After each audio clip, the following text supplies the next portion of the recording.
Hello everyone, welcome to back my channel. I hope everyone is having a wonderful day. Before starting the video, please go ahead and hit the subscribe button and give this video a thumbs up.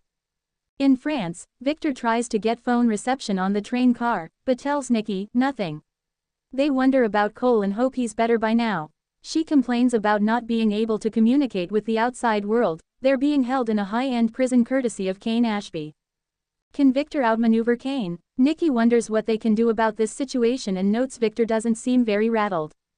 Victor thinks if Kane shows them his cards, maybe he'll ask him to join forces with them. Just then, Kane appears.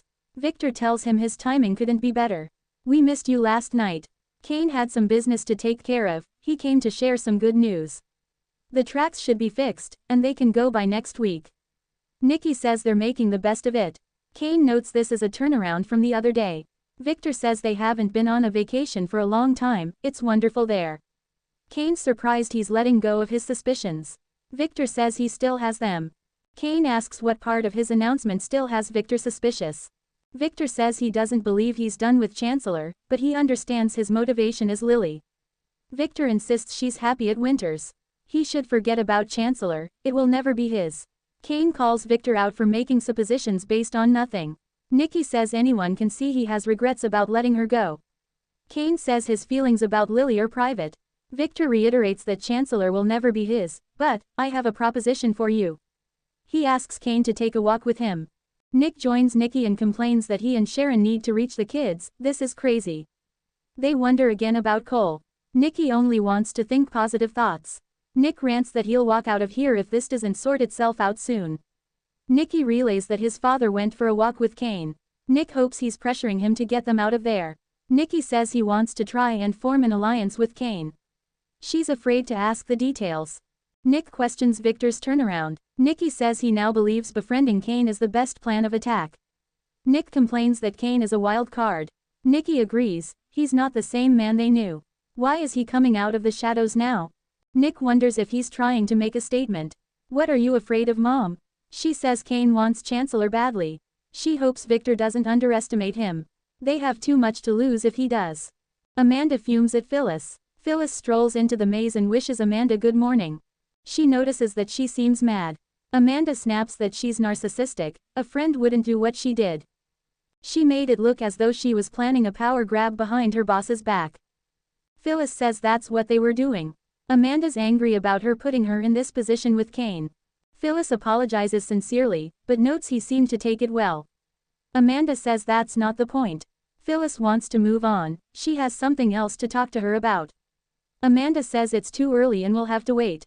Phyllis happened to hear a private conversation that changes everything. Amanda says, "Conversation about what?" Phyllis says, "Everything. Someone's been lying to them from the beginning, and they both know who it is." Amanda has no idea who Phyllis is talking about and asks whose conversation she heard. Phyllis says, "Yours, with Carter." Amanda fumes. Phyllis asks her not to get defensive. She heard that Kane has had a way on and off of this property. Amanda says that's absurd. Phyllis heard her talking about him coming back from Genoa City last night. Amanda continues to deny it. Phyllis isn't delusional. She questions why Kane would leave when everyone he wants to do business with is there.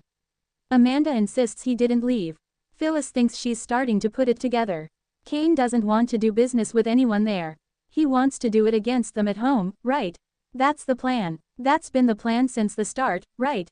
Amanda says Kane wants to go home. Why can't it be that simple? Phyllis knows he's not planning a warm and cozy homecoming. Who is on the corporate hit list? Amanda's reaction lets her know she's right. Amanda rants that she's causing trouble. Phyllis doesn't want to attack Kane. She wants to be a part of it. Amanda can't tell her anything. Phyllis warns she's not giving her a lot of options here. She won't tell anyone that Kane left. Amanda asks, "And in return?" Phyllis says, "You know what's in return." Amanda says this sounds suspiciously like blackmail. Victor plays the game. Elsewhere in the maze, Victor and Kane make small talk as the mustache muses about the roads and tracks seemingly becoming impassable. Kane offers to show him the work site. Victor believes him. Kane asks about his proposition. Victor muses about his father being a conman and wonders how much of that is in him. Kane wonders if he thinks he's done something he should be ashamed of.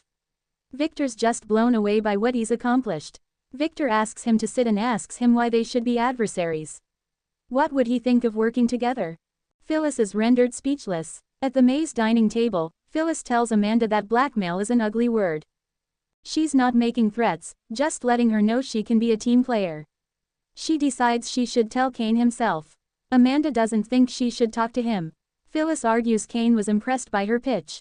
Amanda contends that he never promised her a job. She claims not to know where he is. Phyllis doesn't believe her. She knows what she heard. Kane went to Genoa City and came back immediately. He obviously has something planned. Amanda asks why she should tell her. Phyllis says she's her friend and she can trust her. Amanda points out that she eavesdropped on her and is blackmailing her. Phyllis insists she's on her side and on Kane's side. She already considers herself a part of the team. Kane appears and is glad to hear that. The question is, how far would you be willing to go to stay on the team? Phyllis tells Kane she needs a commitment from him in return. Amanda tries to get Phyllis to leave, but the redhead wants to talk to him.